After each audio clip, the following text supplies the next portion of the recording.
Dan Alhamdulillah, saya nampak teruja kan, dan saya yakin para penonton Assalamualaikum juga teruja. Apakah yang dimaksudkan dengan baby wearing, kendong baby? Macam orang dulu-dulu lah, macam itulah, macam dan sebagainya. Tapi sebenarnya kita telah harmonikan dan telah kita modernkan, dan ada kebaikan-kebaikan kenapa kita mengendong bayi kita. Dan insya-Allah kita akan pelajari semuanya hari ini, dan sekali dengan demo sekali kita akan tunjukkan khas untuk penonton Assalamualaikum. Rugi siapa tak tengok Assalamualaikum hari ini, insya-Allah. Okey, di sebelah kanan ini kita jemput khas konsultan baby wearing by Baby Ultra, iaitu Dr. Izam Suziani Ismail. Assalamualaikum. Waalaikumsalam. Comel baby tipu, okey. Okey, dan kalau kita lihat di sebelah Dr. Izam, ini adalah antara contoh-contoh daddy and mommy yang baby wearing. Okey. Jadi Dr. Izam, selamat datang, dan kita mulakan dulu dengan apa ini jenis-jenis kendong ni. Okey, terima kasih kerana menjemput. Pagi ni kita bawakan jenis-jenis alat gendong yang kita panggil ergonomik. Ergonomik itu bermaksud dia menyokong keadaan badan bayi dan juga ibu bapa yang memakannya juga akan rasa selesa. Okey. Jadi antara kandungan yang ergonomik yang kita ada ialah SSC ataupun soft structured carrier. So yang ni kita panggil soft structured carrier because dia ada a bit of structure juga. Okey. So sangat senang nak pakai, and selalunya inilah macam pilihan pertama untuk orang yang baru. Pusing sikit tengok. Oh, okey. So, macam galas bag kan? So dengan SSC ni kita ada body panel untuk tempat baby duduk. Pusing terus dia. Alright, so kita ada body panel. Lepas tu kita ada hood. Kalau anak tidur kita boleh sokong kepala dia dengan hood ni. Kita ada shoulder straps dengan ada waist strap lah. Okey, so semuanya boleh di-adjust lah. Okey. Dan seterusnya? Okey, seterusnya kita ada Metai. Okey, Metai ni ialah jenis alat gendong yang Asian inspired. So dia dibuat daripada kain. Dekat sikit Metai. Jadi kita boleh lihat dengan lebih jelas. Gitu. Okey, so dia juga ada body panel dan dia juga ada strap untuk shoulder dengan strap untuk waist lah, untuk pinggul. Tapi bezanya dengan soft structured carrier ialah dia tak ada buckle. Okey, besar pusing. Jadi kainnya tu semua diikat. Okey, jadi penonton Assalamualaikum boleh lihat ada beza tadi dengan yang ni, dia lebih kurang sama, cuma yang tadi ada buckle, yang ni ikat-ikat. Okay. Jadi dia lebih selesa untuk katakan badan kita kecil ataupun susah nak dapat a good fit bila kita pakai SSC, kita pakai yang ada straps lah. Okey, alright. Okey, seterusnya yang Oja pakai ni kita panggil ring sling. Okey. Jadi ring sling ni dia dibuat daripada kain, sejenis kain panjang. Lepas tu dia ada ring 2 dekat sini. Okey. Ya Allah, comelnya. Okey, jadi dia one layer punya carry tapi masih boleh menyokong bayi dalam kedudukan spread squat position yang optimum dan juga sangat selesa lah. Selalunya yang ni kita recommend daripada lahir sampai besar pun boleh. Okey, jadi kalau kita lihat ada beberapa ada lagi antaranya kan dan sebagainya. Jadi apa kelebihan mengendong bayi ni? Kelebihan dia ada banyak sebenarnya. Yang pertama sekali tujuan utama orang menggendong ialah sebab untuk keselesaan dan juga untuk menyenangkan kemudahan untuk nak buat kerja apa semua kan. Jadi tu tujuan utama orang menggendong lah. Okey. Keduanya dia memang ada ada benefit untuk kesihatan di mana kita punya perkembangan bayi pinggul dia dengan tulang belakang dia lebih elok dan juga untuk kesihatan ibu bapa juga because bila kita carry baby selalu badan kita lebih fit. Okey. Lagi untuk kesihatan juga untuk bayi-bayi yang mengalami masalah kolik, bila kita dudukkan dia dalam keadaan tegak macam tu, dia akan mengurangkan kembung perut dan juga kolik dia tu. Untuk mengetahui Dr. Izam, saya dan juga Kak Farah Adiba antara yang mami baby wearing lah. Alhamdulillah. Kak Farah dulu ring sling dan saya pun ring sling, baru nak bertukar lah ke arah ke wrap dan sebagainya. Dan sebenarnya saya dapat rasakan sebab anak saya dulu reflux tau. Macam minum susu macam keluar muntah-muntah dan sebagainya. Alhamdulillah semenjak kendong ni, bila lepas minum susu dia tak terus baring kan, dia tegak. Dan Alhamdulillah itulah antara kelebihan-kelebihan juga kan Doktor? Betul, ya. Okey, jadi kalau kita lihat macam tadi Kak Farah ada ceritakan, ada juga yang tak selamat ataupun ergonomik. Apakah kesannya kalau kita kendong anak guna alat yang tak ergonomik atau sebagainya? Okey, memang sebenarnya memang banyak di dalam pasarannya alat gendong yang kurang ergonomik kita panggil. And kebanyakannya kita gelar sebagai narrow base carrier ataupun couch carrier orang panggil, tapi lebih sesuai kalau kita panggil narrow base lah ya. So narrow base carrier ni basically dia punya bawah dia tempat duduk bayi tu dia lebih pada macam bentuk cawat. Okey, jadi baby akan bergantung, dia punya badan dia akan bergantung pada bahagian cawat di bawah tu. Jadi itu memang secara langsung memang tidak akan selesa untuk bayi dan juga dia membuatkan badan bayi tidak berada dalam keadaan natural. Okey, tak macam duduk, macam tergantung kan? Ya, macam tergantung. Kalau macam ni kan macam terduduk aja kan? Kalau kita tengok semua kat sini, semua baby duduk dalam keadaan macam sedang duduk dan mereka sangat selesa. Yang kebanyakannya mereka ni bila masuk dalam alat gendong je few minutes tidur. Memang betul. sangat selesa. Itu memang betul pengalaman sendiri. Dan sebenarnya baby gendong ni memudahkan urusan kita, terutamanya bila kita nak ke sana ke sini. Ya, betul. Dan anak pun lebih selamat kan? Ya, Bukan maksudnya bukan lebih selamat apa? Maksudnya tak adalah terebeh-rebeh dukung anak kan dan tak hilang. Betul. Dan sebagainya. Okey, insya-Allah. Jadi apa lagi yang ingin Amy tahu, dan rasanya orang penonton juga ingin tahu apakah penerimaan. Jangan kan orang tengok macam pernah juga baby wearing, anak awak ni lemah lah nanti, anak awak ni tersepit lah dan sebagainya. Jadi bagaimana untuk kita sendiri menerima dan untuk memberi penerangan kepada orang? Itu terpulang kepada keadaan sebenarnya. Bukan semua orang boleh terima teguran. Jadi kita cuba educate, kita bagi tahu apa kita punya pengalaman dan pengetahuan kita kongsi bersama-sama. Okay, jadi banyak benda yang orang cakap mengenai baby wearing ni, anak terkangkang kan, nanti bila besar nanti jalan kengkang kan, but actually itu bukan kesnya lah. Ini lebih kedudukan begini lebih stabil untuk perkembangan dia punya tulang pinggul dia dan tulang belakang dia. Jadi baby akan berjalan macam biasa insya-Allah. Okey, jadi Dr. Izam yang telah berpengalaman kan, ataupun kalau dalam bahasa baby wearing kita panggil otai lah kan. Okey, mungkin ada beberapa rules yang perlu kita ikut supaya anak kita selesa, selamat dan juga struktur badan tu dalam keadaan sihat alhamdulillah. Jadi apa antara yang kita perlu ikut? Okey, the common rule yang kita ikuti ialah TICS, kita panggil TICKS. T itu maksudnya tight. Jadi bila kita kendong bayi tu mesti berada rapat dengan badan kita. Okey. I itu ialah in view at all times. Maksudnya bila kita kendong bayi, kita kena pastikan yang kita boleh monitor dia punya keadaan dia. Okey. Kita boleh nampak kalau bayi di belakang, kita boleh tahu, boleh rasa pergerakan dia, kita boleh rasa pernafasan dia. Okey, tu I. Lepas tu C is close enough to kiss. Jangan boleh tunjuk close enough to kiss. Okey. Close jadi, enough to kiss. Jadi maknanya bila kita kendong bayi di bahagian dahan depan, kita kena pastikan yang kepala baby cukup dekat untuk kita cium kepala dia. Macam ni tak ada bawah macam ni kan. Kalau kita tak sampai nak cium kepala dia, maksudnya baby terlalu rendah. Dan kita perlu naikkan dia ke atas. Okey, lepas tu K ialah keep chin off chest. Maksudnya bila bayi berada di dalam kendongan, dia punya dagu tidak boleh rapat dengan dada dia. Okey, kalau dia duduk rapat dagu macam ni, dia akan ada potensi untuk melemaskan. Cuba doktor tunjuk. Alamak, baby ni dah terkena. Okey, jadi bila kita bawa bayi dalam alat gendong, leher dia mesti jangan begini, jangan tertunduk. Cuba tangga sikit tengok. Tunjukkan kepada kepala jangan tertunduk. Kalau kita tengok dari tepi, even kalau kita cradle carry, kita tak nak bayi punya kepala, dagu dia rapat pada dada, because itu boleh menyebabkan pernafasan dia tersekat dan dia boleh lemas. Okey. Jadi itu sebab cradle carry tak berapa digalakkan lah. Cradle carry tu macam mana? Cradle carry begini. Kalau dalam air, dalam air. Kalau dalam kain. Okey, tapi kalau kita nak bawa dengan tangan tak apa. Cuma kalau kita bawa dalam alat kendong, jangan bawa begini. Okey, mesti tegak sentiasa. Begini. Okey. Alright. Dan lagi satu S ialah supported back.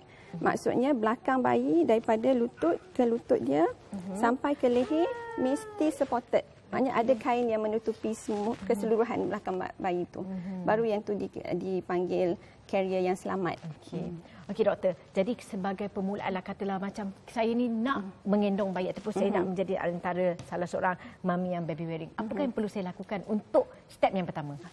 Saya rasa step yang pertama yang paling penting ialah ilmu lah. Okey. So kita kena cari channel-channel yang boleh membantu kita menambahkan ilmu baby wearing ni. Because dia nampak simple, nampak mudah, tapi kadang-kadang kalau tanpa ilmu tu kita akan buat benda yang salah, beli alat kendung yang salah juga. Jadi kita mesti banyak bertanya, boleh search even dekat internet, kat mana-mana pun akan dapat banyak information. So boleh start daripada situ. Lepas tu berbincang. Berbincang sama-sama orang yang dah biasa baby wearing. Okey, doktor, untuk kita habiskan slot kita ada selepas ni kita ada lagi. Tapi bagaimana tadi bila doktor cakap ada alat kendung yang salah dan sebagainya. Ada tak alat kendung yang ni umur berapa yang sesuai pada tahap umur? Ya, sebenarnya kebanyakan alat kendung boleh dipakai dari lahir. Tapi mestilah alat kendung tu kita tahu macam mana nak adapt dengan saiz bayi tersebut. Okey, secara generalnya, okey, secara amnya, alat kendung yang boleh dipakai dari lahir ialah kain wrap, ataupun ring sling, metai juga. Tengok kesesuaian panel dia, ya. Dan ada juga SSC yang boleh pakai daripada newborn. Tapi maknanya ada di antara ni yang sesuai untuk dipakai newborn sehingga besar. Ya. Dan ada juga yang tak sesuai. Ya, tapi macam saya cakap pasal SSC tu, bukan semua SSC boleh pakai. Okey. Jadi para penonton, Assalamualaikum. Rasanya tak puas lagi untuk kita bincang dengan pasal baby wearing, dan sebenarnya saya sendiri nak rasa macam mana kalau kita nak wrap dan sebagainya. Jadi doktor boleh ajar saya ke? InsyaAllah. Okey, insyaAllah. Tapi apapun, bukan sekarang, insyaAllah saya akan wrap sendiri selepas ini. Kau nak tengok macam mana cara nak wrap bayi, macam cara nak kendong bayi dan sebagainya, nak tengok keadaan-keadaan, situasi-situasi dan juga kedudukan bayi secara live, macam mana cara dia. Kalau macam ni kan yang dah siap pakai kan, ni doktor akan tunjukkan step by step. Kita akan berehat seketika dan kita akan kembali lagi selepas ini, insyaAllah.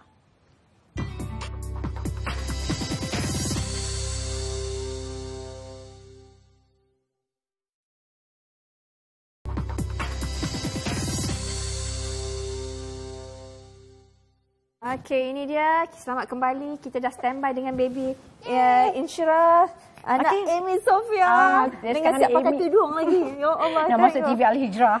Okey, jadi Insyirah, tengok tu. Apa tu? Insyirah nak kena balut. Okey, kita nak ajar Mama Insyirah cara-cara balut yang betul, yang selesa dan selamat untuk baby. InsyaAllah. Aunty Farah ni dah kerah dah. Dah lama tak pegang baby. Dia belak, dia sendahap. Alhamdulillah. Okey, jadi Insyirah, jangan senyum-senyum. Mami nak buat. Okey, doktor. Kita tunjuk cara pertama. Jadi untuk wrap baby. Jadi yang saya akan tunjukkan kita panggil front wrap cross carry ataupun FWCC, nama pendeknya. So ini cara untuk menggendong bayi di bahagian hadapan dan boleh digunakan daripada lahir sampai ke besar. Okey. Depan mamanya. Alamak. Okey, sekejap Insyirah. Jadi kita cari kain wrap tu daripada middle, daripada tengah. Jadi kita ratakan kain tu sekejap ya. Lepas tu letakkan pada pinggang. Okey. Bismillah. Lepas tu saya pusing ya. Jadi pusing ke belakang? Amy tak payah pusing. Okey. So nampak kat belakang ni. Pegang dengan sebelah tangan. Tangan yang free. Masuk kat bawah. Pegang opposite side maknanya kita dah cross dekat belakang. Nampak Okey, boleh. Kemudian kita tarik ke tepi. Okey. Boleh. So saya kat belakang. Okey, doktor tunjuk Amy kot. Okey. Lepas tu Amy naikkan dekat belakang. Ya, begini. Betul ke tu Amy? Boleh kot sikit-sikit. Doktor tengok Amy betul tak? Dia pakai. Macam tak kejap lah. Okey, betul. Okey, jadi kita kena pastikan yang kain kita tu tak berpusing bila kita sampai dekat depan balik. Maknanya bila kita check, kita tarik bahagian ni, kain yang atas ni akan gerak. Mana kain ini tak jumpa ni? Betul yang tu. Betul Okey. Top one. Sebab terlipat sikit. Jadi pink ni dengan pink ni. Ya, jadi bila kita akan tarik ni, nanti yang ni akan ketat nanti. Okey. Dan bila kita tarik yang ni yang juga yang akan gerak. Okey. Alright. Okey. Jadi lepas tu kita buat pouch cukup-cukup untuk baby masuk je. Jangan terlalu besar. Okey sayang. Sekarang boleh ambil baby. Okey sayang Insyirah. Okey. Here we go. Okey. Jadi Dr. Izan pun akan ambil baby dia, Amy pun angkat baby ni. Okey. Letak di sebelah, masuk kaki dia dekat dalam atas pouch ni. Okey, kaki dia kena keluar tak? Keluar kat bawah. Anti Farah tolong. Okey, Aunty Farah tolong. Okey, goyang sikit. Oh, goyang sikit. Okey, bagi besi ketat ini. Okey, insya-Allah. Sikit lagi. Okey, so masukkan kain yang bahagian bawah ni ke dalam. Supaya dudukkan dia dalam Masukkan keadaan macam tu? Ya. So dudukkan dia dalam keadaan Duduk. Ini longgar tak doktor? Apa Yang dia? ni pakai ni. Aha. Longgar tak dia pakai? Nanti kita ketatkan. Tu belum step dia. okey. Okey. Okey, jadi baru kita ketatkan. Pandailah Imi ni. Adalah juga Natural. tengok Okey. sikit-sikit. Tak marah ya duk suspend. Betul-betul. So tarik satu-satu dia ya. Okey. Okey. Okey. Bila dah buat macam lagi ni? sebelah ya. Saya belum sampai lagi situ. Kak Farah masukkan bawah kaki Insyirah kot. Ya. Okey, cross dekat bawah punggung dia. Cross dulu. Ya, cross and masuk bawah kaki dia ya. Oh, cross di sini. Aha. Tu baru masuk. masuk bawah kaki. Okey. Okey. Okey. Bismillah. Ni baru kerja. Lepas tu ikat di belakang. Di sini. Ikat dua. Sini. Bismillah. Alah sayang. Berapa kali pusing tak? 2 kali. Alah, abang. Lagi sekali. Kakak. Assalamualaikum. Okey. Nak Kakak tunjuk kat pemarah kan penonton tak sikit. tanya kakak? Pusing sikit. Okey, assalamualaikum. Ni cukup kuat ke doktor ikat 2 kali? Ni sebab kain dia pendek sikit. Okey. So adakah selamat ini? Ya, dua Pasti? knot. Okey. Ya. Asalkan 2 Ya. Lepas tu yang ni you Sekejap, naikkan ni kat Kak atas Farah bagi kuat sikit. sikit. Okay, this one Farah yang suspend. pastikan dia naik tinggi. Okey, betulkan sikit tudung Insyirah. Okey. Alamak nampak rambut tak nampak ada? rambut tak? Okey sayang. Okey, dah. Okey, bismillahirrahmanirrahim. Okey, jadi alhamdulillah jadi telah selesai Amy dan juga Insyirah dan juga Dr. Izam dan bayinya. Cok Amy. Ya. Tangan nak berbual kat mana doktor? Kat mana-mana pun tak apa sebenarnya. So dia bebas. Kalau baby kecil, kita galakkan tutup all the way macam ni. Macam ni. So baby ni? Tu tengok dia punya kepala dia. Kalau dia cukup kuat, you boleh letak tangan dia kat luar. Tapi kain mesti tinggi sampai ketiak dia lah. Atas sikit. Okey. Jadi pemakaian yang sebelah doktor dan juga seterusnya tu bagaimana? Okey, yang ni sama. Ni FWCC sama macam yang Amy pakai. Okey. Dia pusing di sini. Okey, so nampak ini ikatan dia semua ya. Okey, so ni Siti pakai FWCC dengan yang Zu pakai ialah Okey, yang tu carry. ikatannya di yang tu hadapan. menarik. Ikatan di hadapan sebab baby di belakang. Okey, so selalunya Dia kita sama ke konsep dia? lain Wrap sikit. dia lain? Lain, Sama? cara dia lain. Okey. Okey. Mungkin doktor boleh demo dengan Dia baby. nak tunjuk yang tu. Okey. Okey. Macam satu lagi doktor, kalau kita tengok macam ada juga ikatan dia tu, dia punya wrap tu panjang. Ya. Itu disebabkan baby punya saiz badan, cara ikatan ataupun kepanjangan wrap tu sendiri. Kain wrap tu panjang mana kita nak pakai depends on apa jenis carry yang kita nak buat. Ikatan kita nak buat dengan saiz badan kita, dengan saiz baby. Okey. So sekarang ni yang kedua lah. Yang ni tadi kita tunjuk yang baby yang kecil. Ni kepada penonton di rumah, baby yang besar-besar macam ni tak boleh di belakang kan? Selalunya kita tak galakkan. Okey, kat depan. Tapi ni kita tak ada contoh lain. Terpaksa letak baby ni. Okey, so saya tunjukkan rak ya. Okey. Okey, tapi selalunya kita nak baby lagi besar daripada ni lah. Yes. Macam tu lah kan baby yang besar tu kan? Okey, so kita start daripada tengah juga. Okey. Lepas tu kita cross tangan dia. Dan kita angkat kat belakang. Okey. So yang ni kita memang boleh buat. Selalunya doktor akan duduk lah. Lepas tu baru kita angkat. So kita cross.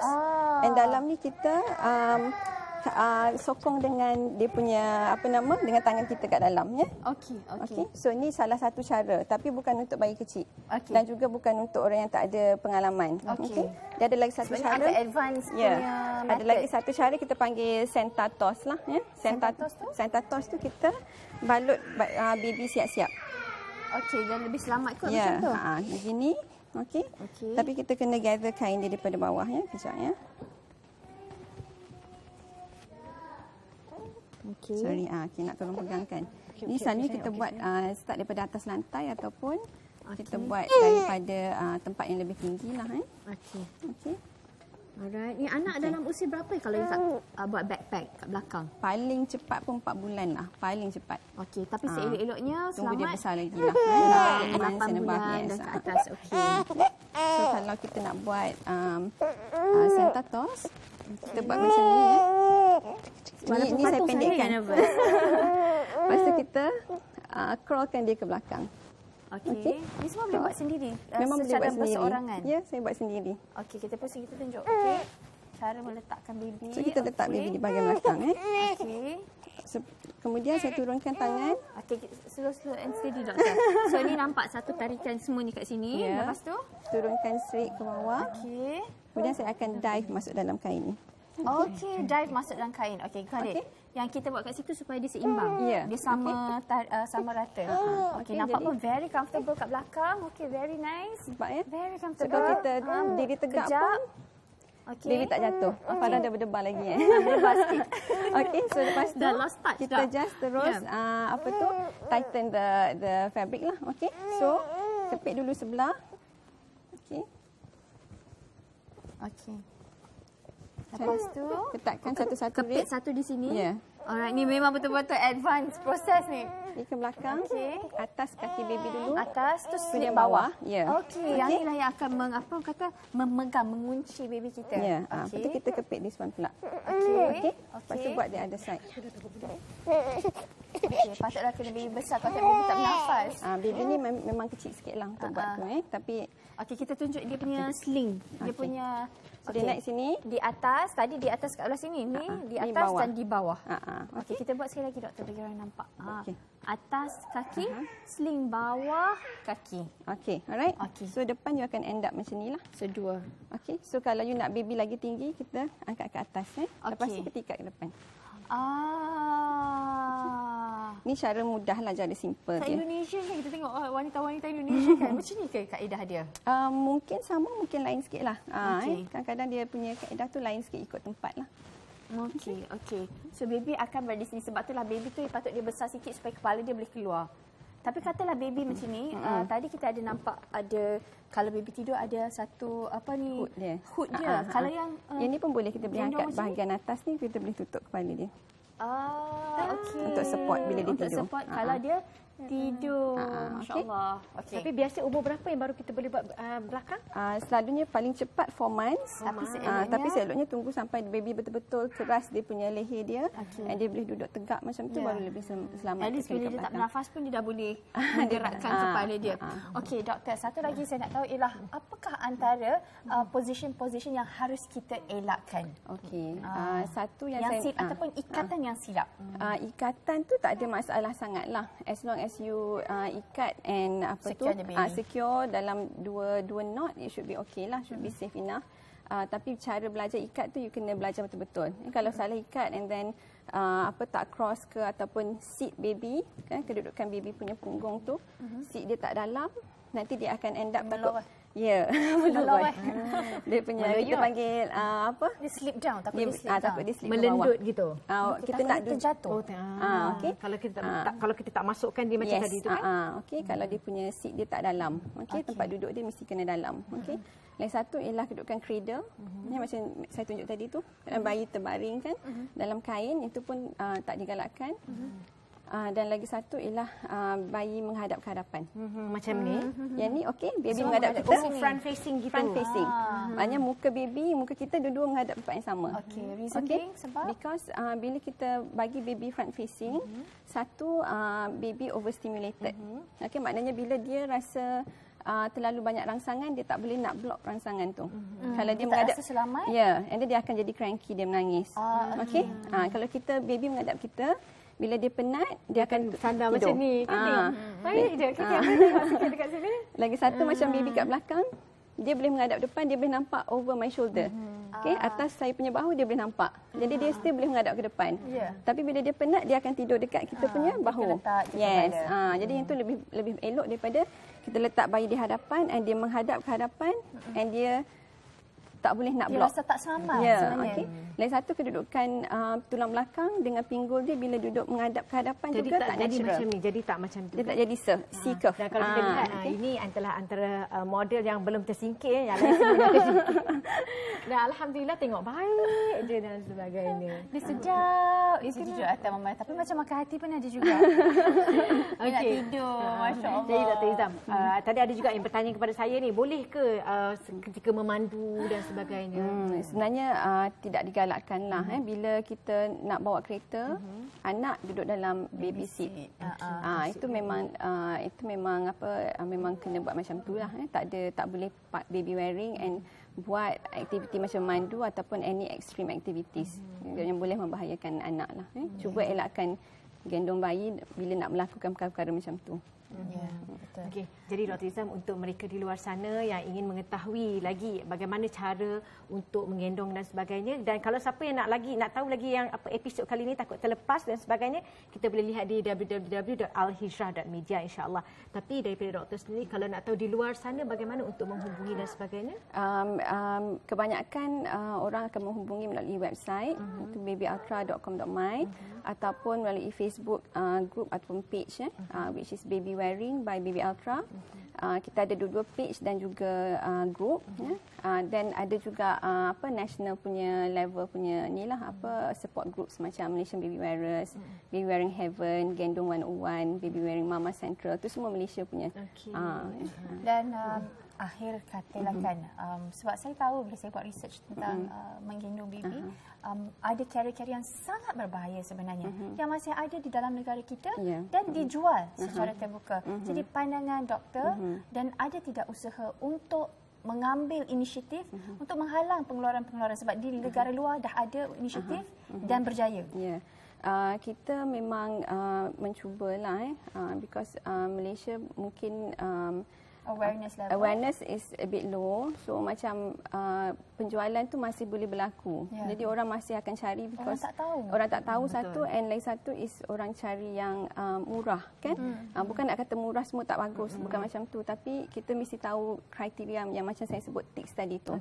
Jadi kita assess against tics tu, kita tengok carrier yang kita nak beli tu adakah dia mematuhi tics ke tidak. Itu je sebenarnya. Kalau dia mematuhi tics tu, dan kita boleh rasa selamat untuk nak membeli dan memakai dan menggunanya. Okey.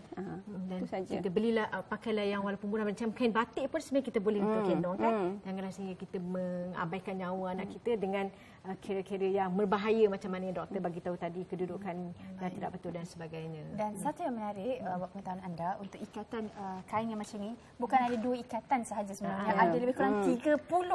Ya, memang banyak. Tapi tak sempat untuk kita bincang dengan tunjuk hari ini, insya-Allah. Ada waktu lain insya-Allah. Hari ini baru tadi kita tunjuk dua kan? Ya, baru 2. Tapi cara gendongan ibu dan ayah tadi tu ada dah pelbagai. Rasanya nanti 4 juga kan?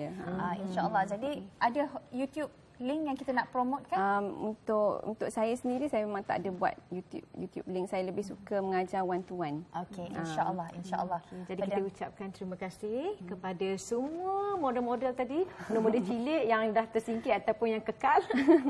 Insyirah yang tersingkir awal. Tapi aku tak tahan pakai tudung comel sangat. Dan juga kita ucapkan terima kasih kepada Dr. Izam, insya-Allah, untuk mereka yang seperti mana yang dah wawarkan tadi yang terlepas, boleh layari kembali di www.alhijrah. InsyaAllah. Jazakillahu khairan kathiran, supaya ilmu yang kita kongsikan ini ilmu bukan saja bermanfaat tapi menyelamatkan nyawa anak-anak kita. InsyaAllah. InsyaAllah. Jadi Kak Farah dan juga para penonton, Amy memang betul-betul macam teruja. Sebab apa? Sebab kita kan sibuk nak buat itu, nak buat ini. Jadi bila anak dekat dengan kita, insyaAllah senang. Cuma Amy suka untuk belajar yang belakang tu, bila kita nak masak ke nak buat something yang tak membalik. Masak jangan. Bukan maksudnya macam nak pergi Bukanlah nak masak, nak pergi macam kan kalau anak kat depan kan susah, kita nak ambil apa kat belakang. Nak ambil elok masak, nak ambil elok makan. Itu sebenarnya. Kalau masak rajin sangat ini. Okey, insyaAllah. Semoga ilmu yang digunakan bermanfaat dan juga merapatkan hubungan antara ibu dan anak, dan juga ini adalah antara solusi bagaimana untuk kita sentiasa memerhatikan anak kita dalam kita punya kendongan, insyaAllah. Dan akhir kata, enjoy the child selagi boleh. Masya Allah, dah besar, dia tak mau duduk dekat-dekat lama-lama. Kita hangat-hangat, panas. Okey, kita rehat seketika dan kita akan kembali selepas ini.